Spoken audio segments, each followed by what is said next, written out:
예수님께서 많은 사람들이 모였을 때 예수님은 배에 타고 갈릴리 호수에 계셨고 사람들은 육지에 앉아서 예수님의 말씀을 이제 듣는 장면이 이제 오늘 함께 본 마가복음 4장의 첫 부분입니다.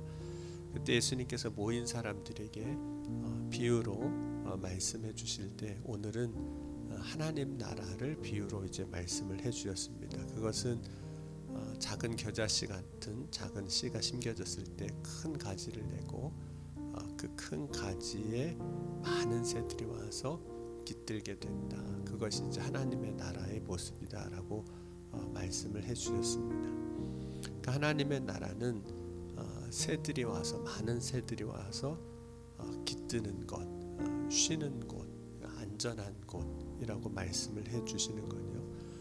만약 누구라도 마음 편히 쉴 수 없는 곳이라면 그것은 이제 하나님 나라가 될 수가 없는 겁니다.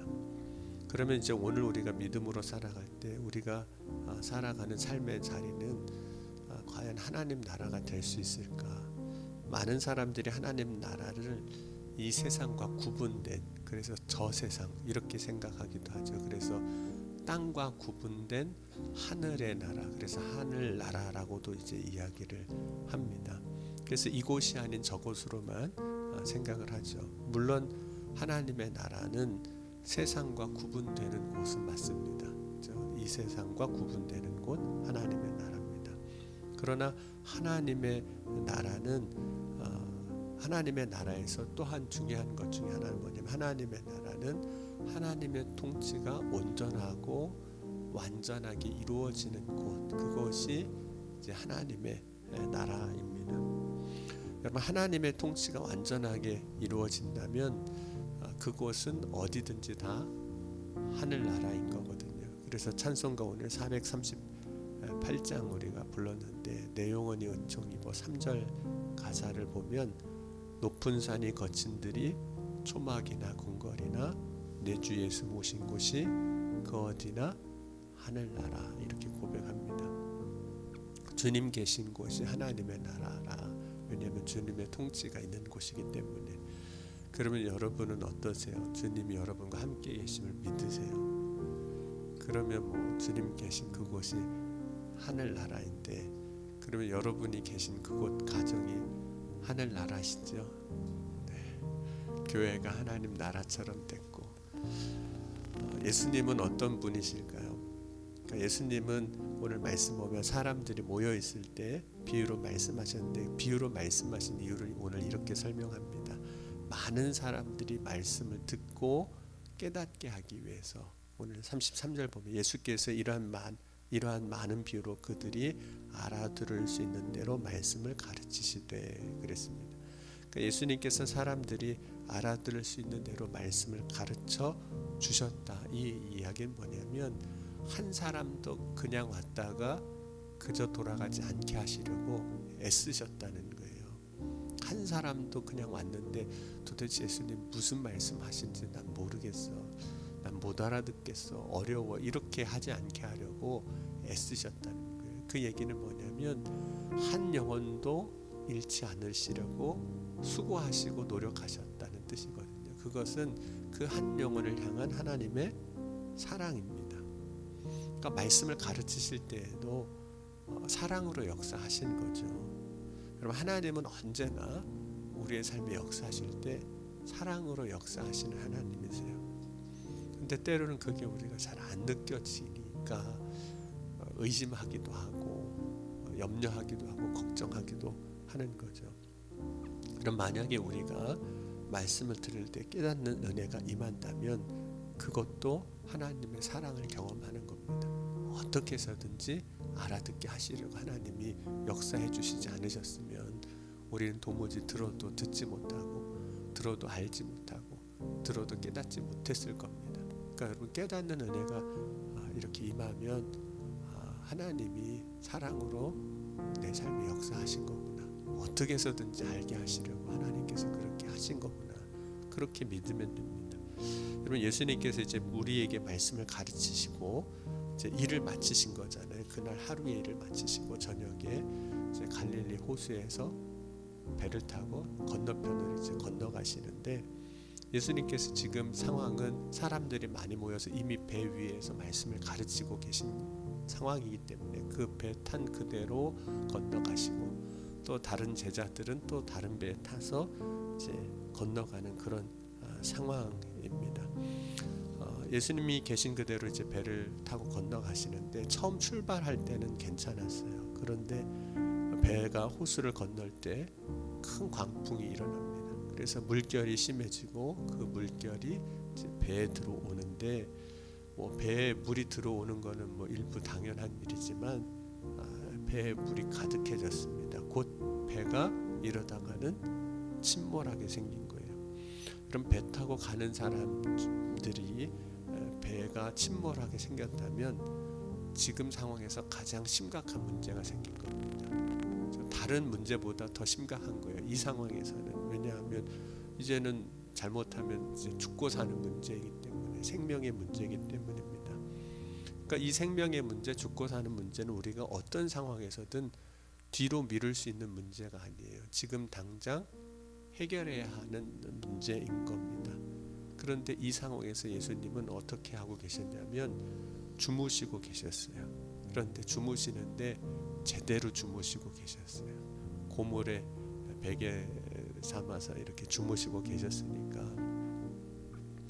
그럼 문제 상황에서 잘 수 있을까요? 그럼 혹시 남편이 지금 문제 상황인데 터 자고 있어요.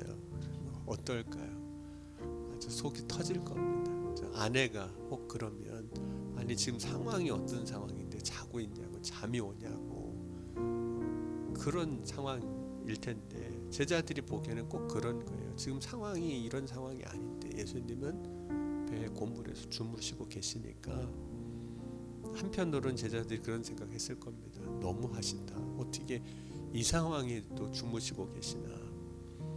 왜냐하면 예수님이 제자들을 돌보지 않는다고 생각했기 때문입니다. 오늘 38절 한번 같이 읽어보겠습니다. 38절 같이 읽겠습니다. 예수께서는 고물에서 베개를 베고 주무시더니 제자들이 깨우며 이르시되 선생님이여 우리가 죽게 된 것을 돌보지 아니하시나이까 하니. 여러분, 제자들이 예수님이 자신들을 돌보지 않는다라고 생각한 이유는 지금 제자들이 맞이한 문제에 예수님이 무관심한 것처럼 보이기 때문에 그렇습니다. 어떻게 잘 수가 있어요? 어떻게 풍랑 중에 주무실 수 있겠습니까? 그런데 예수님이 이 풍랑 중에서도 주무시는 이유가 있어서요. 크게 두 가지를 우리가 생각해 볼 수 있는데, 첫 번째는 제자들의 믿음을 시험하시는 거죠. 제자들의 믿음을 시험하신다는 것은 예수님이 이 풍랑 가운데 두려워하는 제자들을 향해서 풍랑도 잔잔하게 하시지만, 꾸짖으시고 잔잔하게 하시지만 제자들을 향해서 오늘 40절 보면 이렇게도 말씀하세요. 너희가 어찌 믿음이 없느냐. 그럼 마가복음 4장 10절에 이에 제자들에게 이르시되 어찌하여 이렇게 무서워하느냐. 너희가 어찌 믿음이 없느냐 하시니. 그럼 믿음 없음과 무엇이 같은 말로 쓰여지고 있냐면 무서워하다, 두려워하다. 그럼 예수님이 지금 함께 계시잖아요. 그러면 두려워할 이유가 있을까요? 없을까요? 왜냐하면 예수님이 타신 배는 결코 침몰하지 않을 거니까. 자, 그러면 한번 여쭤볼게요. 예수님이 여러분과 함께 계시잖아요. 네, 벌써 답을 아셔서 대답을 안 하시려고. 그러면 여러분의 인생은 이 배가 침몰하지 않는 것처럼 침몰하지 않는 거죠. 가정은 망하는 게 아닌 겁니다. 교회가 주님이 함께 계시면 망하는 게 아닌데, 그러면 무서워하지 말아야 될 거 아니에요.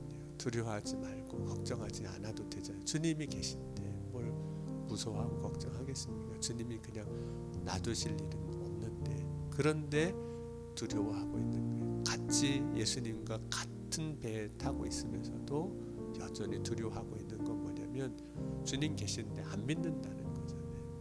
그러니까 믿음을 이제 물어보시는 거죠. 그럼 우리의 믿음은 언제 드러날까요? 평상시에 일이 잘 될 때, 아무런 문제 없을 때, 평안할 때는 우리의 믿음이 잘 안 드러납니다. 왜냐하면 믿음으로 살 일이 별로 없어요. 그러니까 믿음을, 우리가 진짜 믿음을 쓸 일이 없다는 거예요. 그런데 그러면 어려운 일이 생기거나 위기가 생기거나 문제가 생길 때는 믿음을 써야만 하는 상황들인 겁니다. 믿음으로 뭔가를 해야 하는 상황들이 더 많은 거예요. 그래서 주님이 우리의 믿음을 시험하실 때 때로는 우리의 삶에서 문제를 막다뜨리게 하는 겁니다. 문제 앞에 세워보시는 거예요. 그래야 그가 어떻게 그 문제를 믿음으로 풀어가는지를 보실 수 있으니 우리가 문제 앞에 서게도 때로는 하시는 겁니다. 두 번째 이유, 풍랑 중에서도 예수님이 주무셨던 두 번째 이유는 예수님이 모든 만물의 주인이 되시기 때문입니다. 모든 것이 주님의 통치 아래에 있는 거예요. 여러분, 모든 것이 주님의 통치 아래에 있기에 예수님은 평안하신 거죠. 심지어 지금 당장 폭풍이 일어난다 해도 평안하셨습니다. 왜냐하면 통치 아래에 있는 거니까. 그 폭풍도 주님의 다스림 안에 있는 거잖아요. 그러니까 주님이 잠잠하라고 하면 곧 잠잠해질 거니까 지금은 막 일어나도 주님은 평안하신 거예요. 여러분, 우리가 주님의 통치 아래에 있음을 믿는다면 지금도 주님이 통치하시는 하나님 나라에 우리가 살고 있다는 사실을 믿으면 우리는 지금 문제 때문이 아니라 주님의 그 통치를 믿으며 평안한 겁니다. 주님이 잠잠하게 해주실 거니까. 지금은 그렇게 막 일어나도 주님의 통치 아래 다 있잖아요. 지금은 그렇게 혼란스러워도 주님의 통치 아래 있는 거잖아요. 주님이 다스리실 걸 믿는 거죠. 여러분은 지금도 주님이 우리의 삶을 통치하시고 이 세계 만물과 우주를 통치하고 계심을 믿으세요? 그러면 우리가 장차 죽어서만 하나님 나라에 사는 것이 아니라 그 믿음 안에서 주님의 통치 아래서 이미 하나님 나라에 살아가고 있는 거예요. 물론 상황은 아직 해결이 안 됐을 수는 있어요. 아직 풍랑은 막 일어날 수 있어요. 그러나 주님은 잠잠하게 하시는 거예요. 주님은 통치 아래 있는데 그 못하실 일이 없으신 거잖아요. 그럼 오늘 이 아침에 저와 여러분이 하나님 나라의 통치 아래 있음을, 하나님 나라의 삶을 살고 있음을 믿는 저와 여러분이 될 수 있기를 주의 이름으로 간절히 축원합니다. 우리가 예수님을 우리의 왕이라고도 고백하잖아요. 하나님을 왕이라고도 고백하는데 그 고백을 하는 이유는 뭐냐면 하나님이 나의 통치자이시고 하나님이 우주 만물의 통치자이심을 고백하는 단어가 왕이라는 고백입니다. 그건 우리의 언어의 고백인 거죠. 오늘 이 시간 하나님이 통치자임을 믿고 저와 여러분 오늘 하나님 나라에서 평안한 믿음을 갖는 저와 여러분이 될 수 있기를 주의 이름으로 간절히 축원합니다. 아무리 폭풍 중에 있어도 주님 말씀이시면 곧 잔잔하게 되는 겁니다.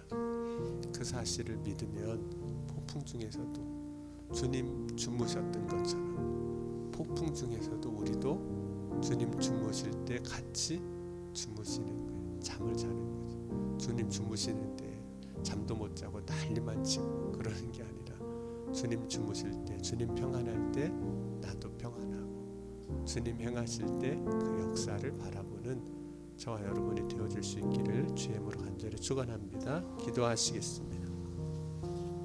사랑해 주님 감사합니다. 오늘도 주님이 나와 함께 계시고 우리의 삶의 주인 되시며 통치자 되심을 믿습니다.